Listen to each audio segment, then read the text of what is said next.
Hi friends of futureprimitive.org. I'm here this morning with my friend and partner John Lash, and we are going to talk about the organic light. So let's jump right into it, and John, I would love you to describe your first experience with the organic light. Well, that is something that happened to me when I was about 20 years old, and I would like to dedicate this interview to recounting that experience, which is one of the really beautiful mystical experiences of my life. First, though, I just want to say how it came about that I decided to tell about this. You know, I've been speaking quite a bit about the organic light, certainly writing about it a lot.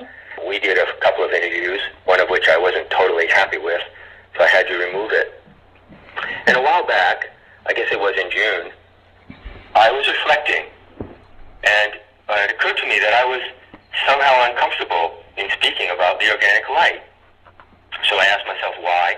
I went through a battery of different questions. Yes. And I thought, well, you know, I've been very explicit about my experience. I've said that I've had these experiences both with and without the help of psychoactive plants. Exactly. And for those people who wanted to know about my experience without, which would say spontaneous mysticism, exactly, I described that at length in Honeycomb Light of the Christos, which is on Metahistory.org. So I'm sitting there with the cat on the terrace, scratching myself and saying, why do I feel uncomfortable? And then it occurred to me that I wrote explicitly about those two experiences of seeing the organic light, but I did not actually describe the first time I ever saw it. Okay. And I thought, wow, this is something to talk about, because there's nothing to explain, there's nothing to interpret. I'll tell you the story of how it happened. And in the interim of several weeks since this came up, I've suggested to you that we have this talk, and more things have come to light to me about why this story may be irrelevant. And so maybe at the end of the story, I could comment on that.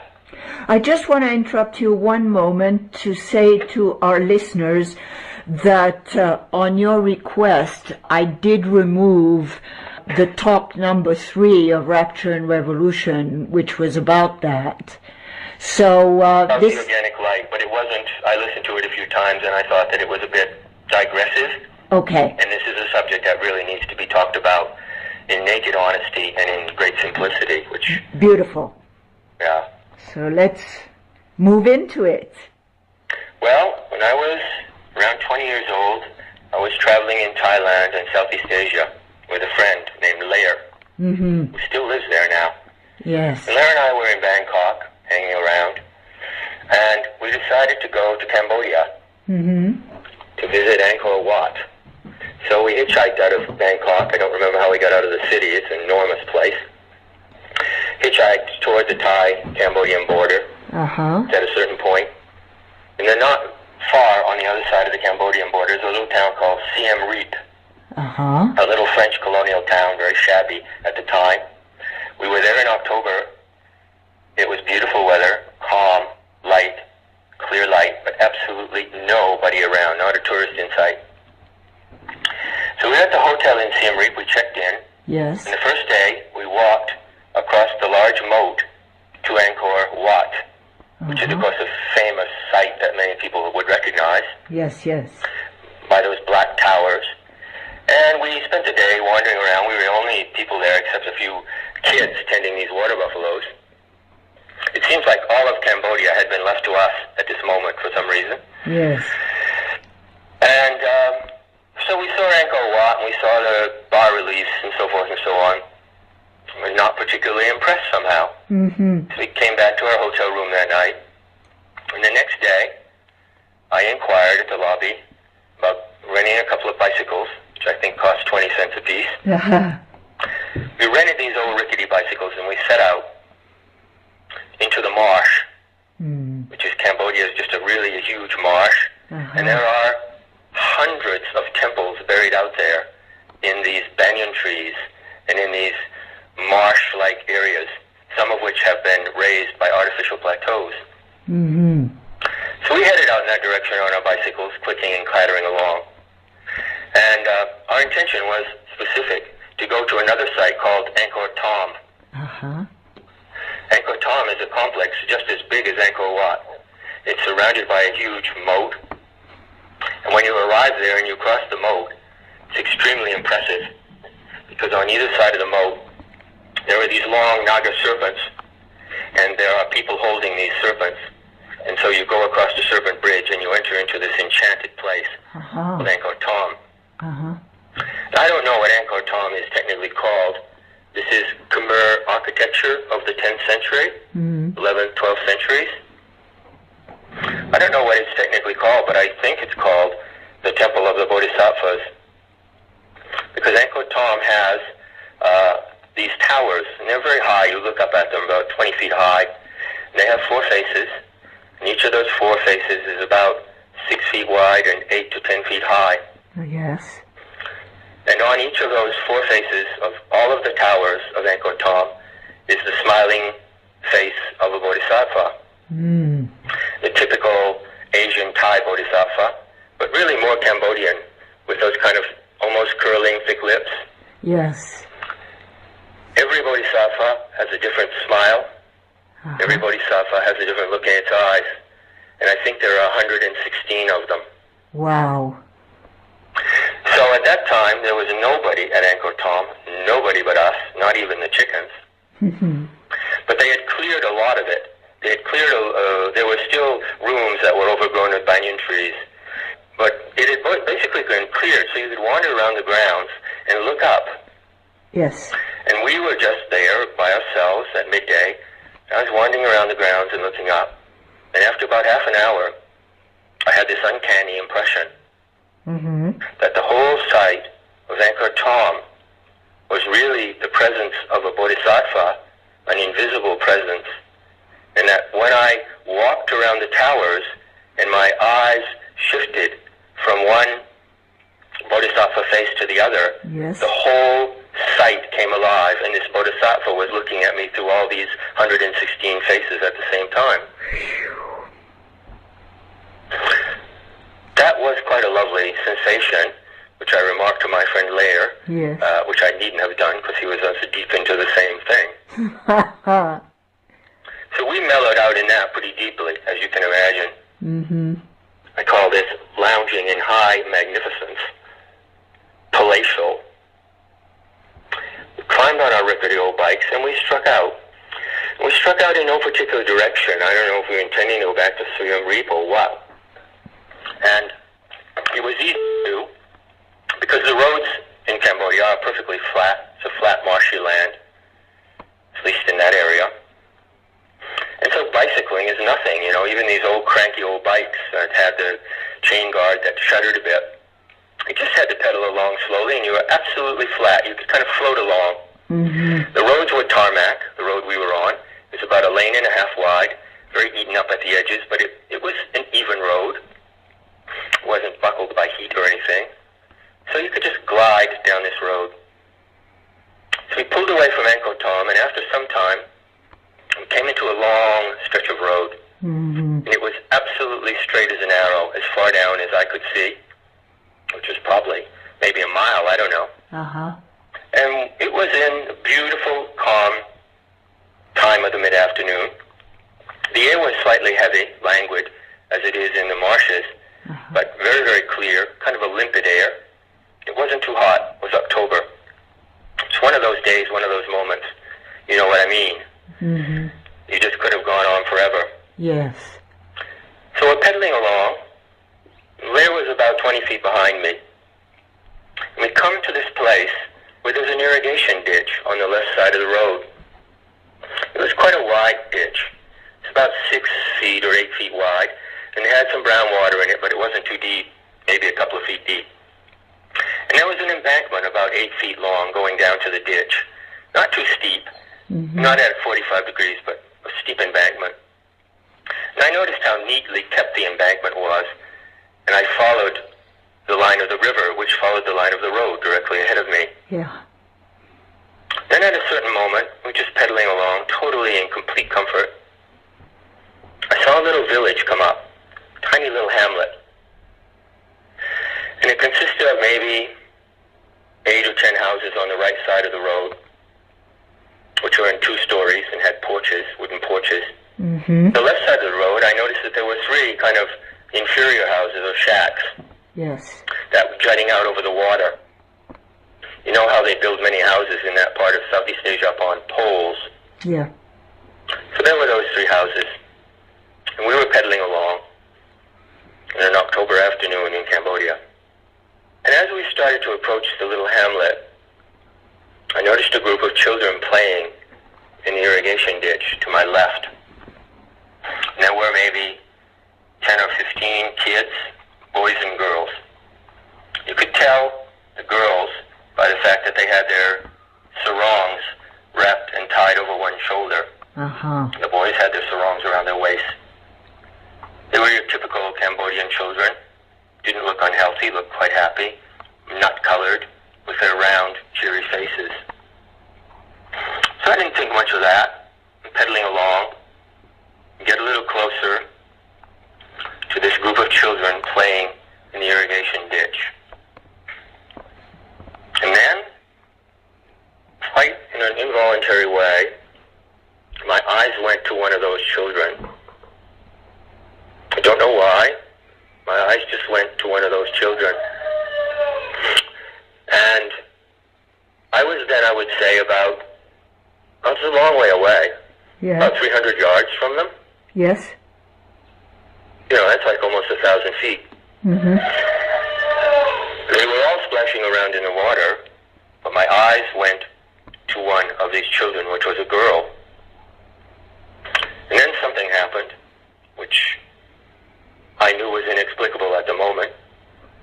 The moment that my eyes went to that girl, who was standing knee-deep in the water, all of the children let up a great exclamation.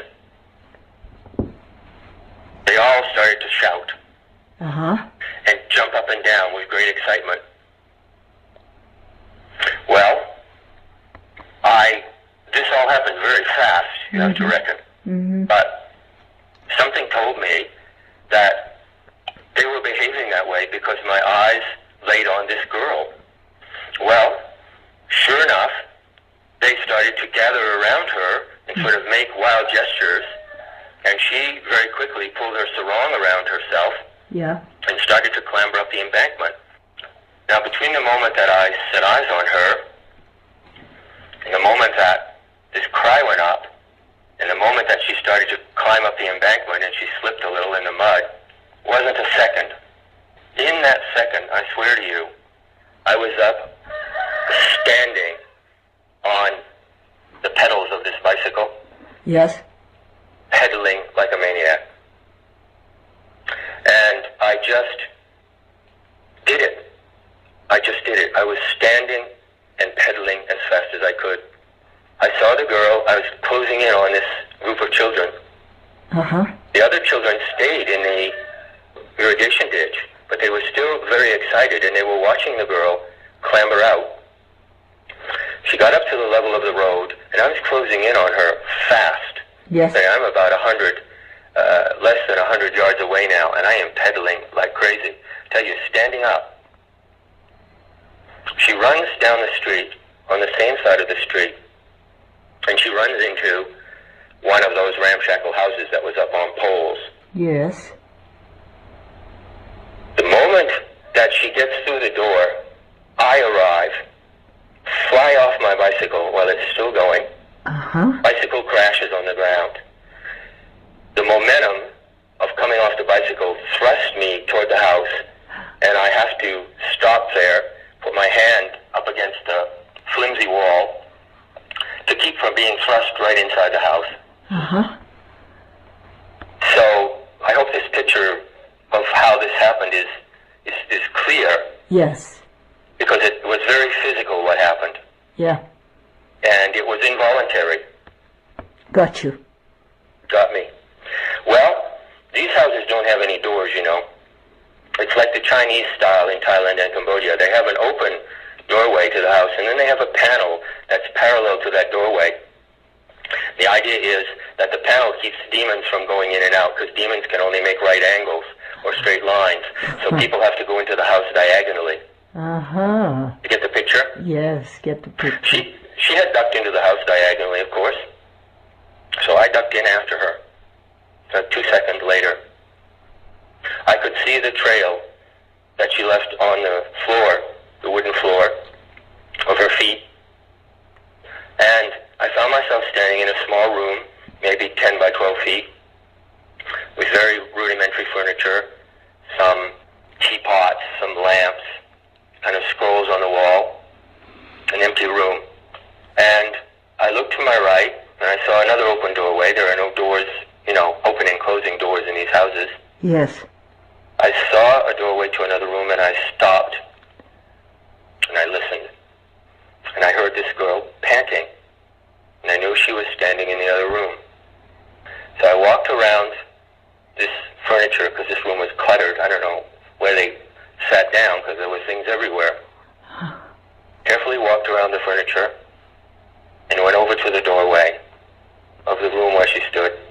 Uh-huh. And I stood in the doorway.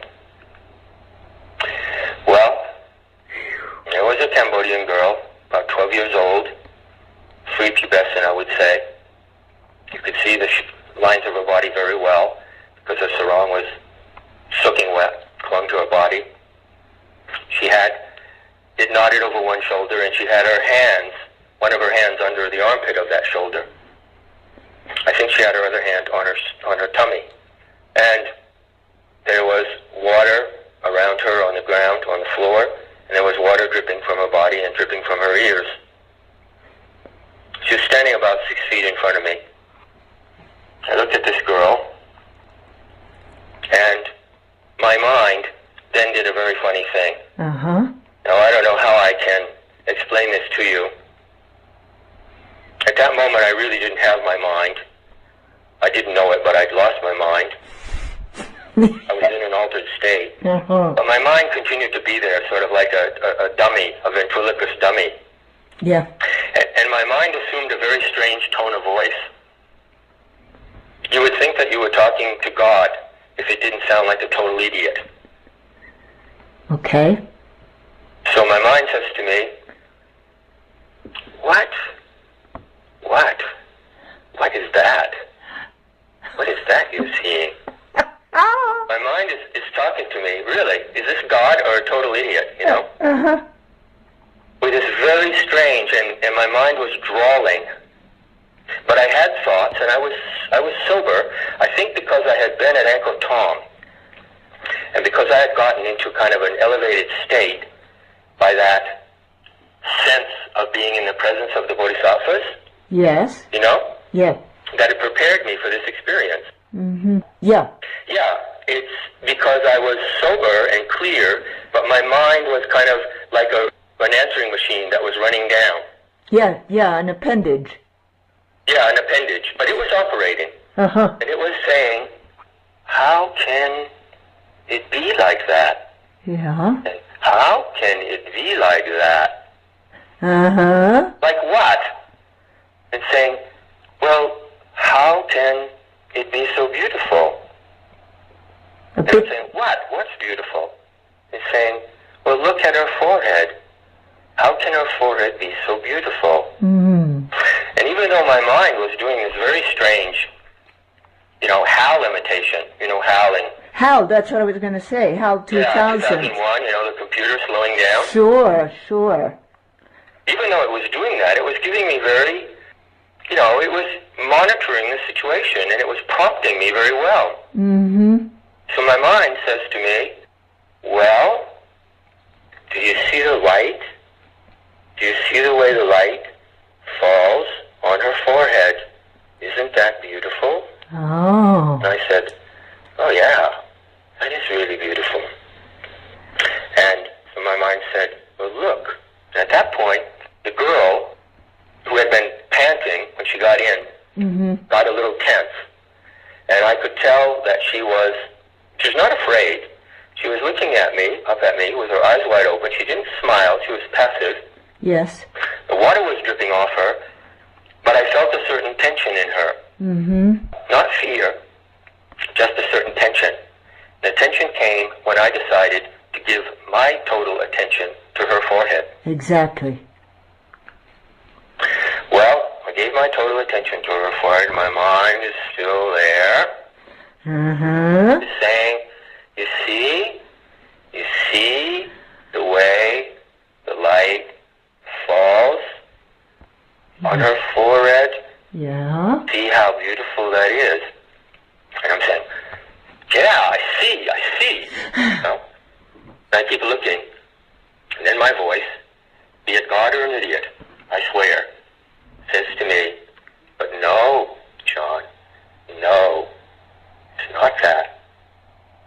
It's not the light, the way it falls on her forehead. It's the way it falls from her forehead. Wow.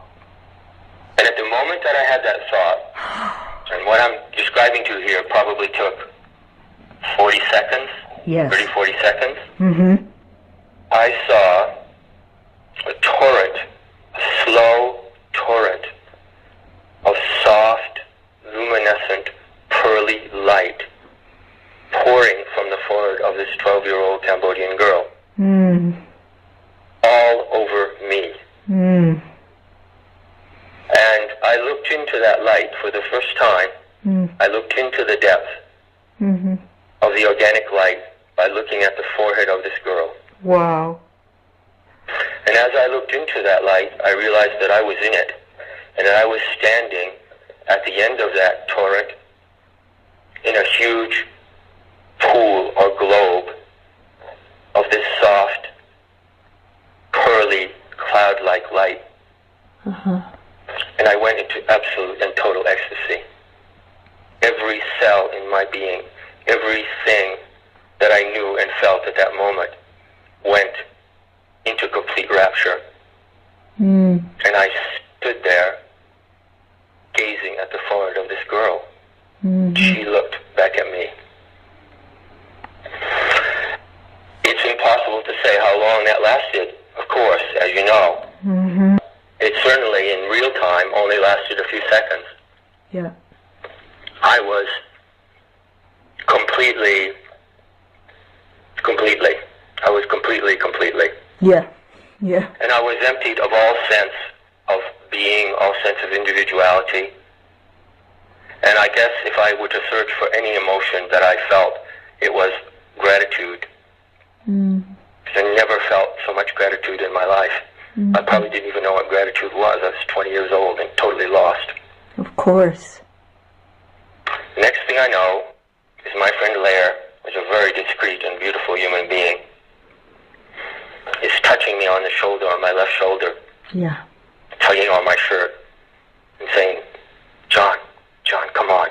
You can't be in here. This is a private house, you know. You shouldn't be in here. And I said, I nodded, and I knew that he was right.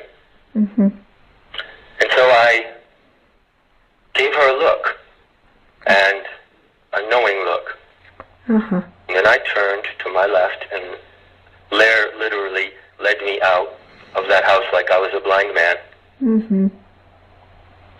He had also glimpsed what I saw, although he didn't stand in the full luminescence of that soft, living current, which I had never felt before in my life, which I had never imagined, and which was given to me from the brow of this child. Yeah. So we went out, and then we found ourselves standing in this little hamlet. It was so small, they didn't even have a well in a town, in a center. They just had sort of a dirt patch. We sat down on the dirt patch. I couldn't speak for 2 hours. Lair, being extremely discreet, did not try to have me speak. We just sat there, and we let it was about 5 o'clock then, and we let the life of the little hamlet come alive around us. My bicycle was exactly where I'd left it, at the door to the house. No one went in or out of that house for 2 hours. And all the little boys who had been playing in the irrigation ditch when this whole incident began were playing games and marbles, and playing with a little slate board and writing letters and things on it in the town square. And every once in a while, a couple of them would put their heads together, and they would look at me, and they would laugh, and they would point to me. And a couple of them, 3 of them, in fact, came down, and they sat beside me, right in front of my knees. And they looked up at me, and they crooned their heads back and forth, teasing me and squinting their eyes at me to show me that they knew what I saw. Extraordinary. Yeah. And that sort of decompressed me. It took 2 hours. I couldn't say a word. I was gone. I was a total goner. And after that, little activity picked up in the hamlet. I think we bought a Coke or something from them. Yeah. Picked up our bicycles and clickety-clacked our way back to our little hotel in Siem Reap. Well, now I know why all the time that I've known you, which is 21 years, you've carried this picture of these 3 Cambodian girls with you. That's right. That's right. You know why? Now I know why. You had not told me this story, and I know this picture of these 3 Cambodian girls is one of the treasures that you carry with you everywhere. I cut it out of a National Geographic. Yeah. Yeah. Yeah. And so I'm so glad you're there doing Future Primitive, and I'm so glad I'm here in the kitchen with Belinda. Yes. And that we're all alive and well, and we can share this story. I just want to say that I know that since I've told this story now, yes, I'll be able to talk about the organic light in a more comfortable way. And I look forward to doing that in the right and chosen occasions when you maybe prompt me. Yes, yes. Well, I want to remind people that this experience was not had under the influence of any entheogen. That's right. Absolutely none whatsoever. And I would like to say that I thank you with all my heart and soul for sharing this story with such a gift of intimacy. Well, thank you, Joanna. You're my touchstone to intimacy, and you always will be. You know that. And so I think on that note, I will say goodbye for now. Okay. And we'll talk soon about our next talks. Beautiful. Thank you. My friend. Thank you, John. Yes. Bye-bye. Bye. Hi, friends of futureprimitive.org.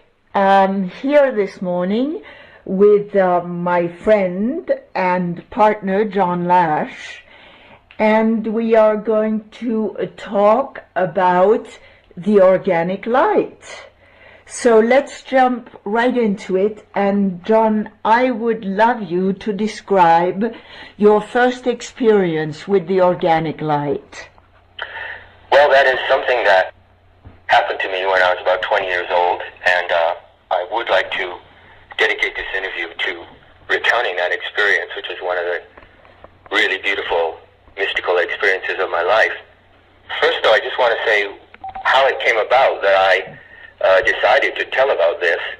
You know, I've been speaking quite a bit about the organic light, certainly writing about it a lot. We did a couple of interviews, one of which I wasn't totally happy with, so I had to remove it.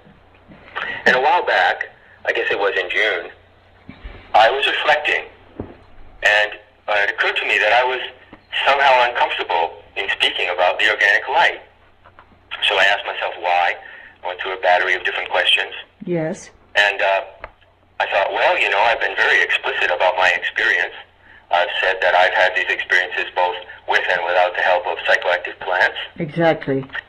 And for those people who wanted to know about my experience without, which would say spontaneous mysticism, exactly, I described that at length in Honeycomb Light of the Christos, which is on Metahistory.org. So I'm sitting there with the cat on the terrace, scratching myself and saying, why do I feel uncomfortable?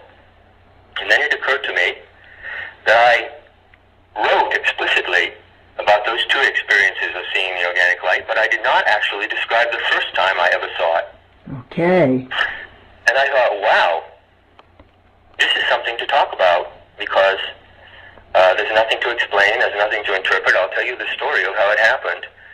And in the interim of several weeks since this came up, I've suggested to you that we have this talk, and more things have come to light to me about why this story may be irrelevant. And so maybe at the end of the story, I could comment on that. I just want to interrupt you one moment to say to our listeners that on your request, I did remove the talk number 3 of Rapture and Revolution, which was about that. So about this the organic light, but it wasn't. I listened to it a few times, and I thought that it was a bit digressive. Absolutely nobody around, not a tourist in sight. So we were at the hotel in Siem Reap. We checked in. Yes. And the first day, we walked across the large moat to Angkor Wat, which is, of course, a famous site that many people would recognize. Yes, yes. By those black towers. And we spent the day wandering around. We were the only people there except a few kids tending these water buffaloes. It seems like all of Cambodia had been left to us at this moment for some reason. Yes. And so we saw Angkor Wat, and we saw the bas reliefs and so forth and so on. We were not particularly impressed somehow. Mm-hmm. So we came back to our hotel room that night. And the next day, I inquired at the lobby about renting a couple of bicycles, which I think cost 20 cents a piece. We rented these old rickety bicycles, and we set out into the marsh. Okay. And this is a subject that really needs to be talked about in naked honesty and in great simplicity, which... Beautiful. Yeah. So let's move into it. Well, when I was around 20 years old, I was traveling in Thailand and Southeast Asia with a friend named Lair, Mm-hmm. who still lives there now. Yes. And Lair and I were in Bangkok, hanging around, and we decided to go to Cambodia Mm-hmm. to visit Angkor Wat. So we hitchhiked out of Bangkok. I don't remember how we got out of the city. It's an enormous place. Hitchhiked toward the Thai-Cambodian border Uh-huh. at a certain point. And then not far on the other side of the Cambodian border is a little town called Siem Reap, Uh-huh. a little French colonial town, very shabby at the time. We were there in October. It was beautiful weather, calm, light, clear light, but absolutely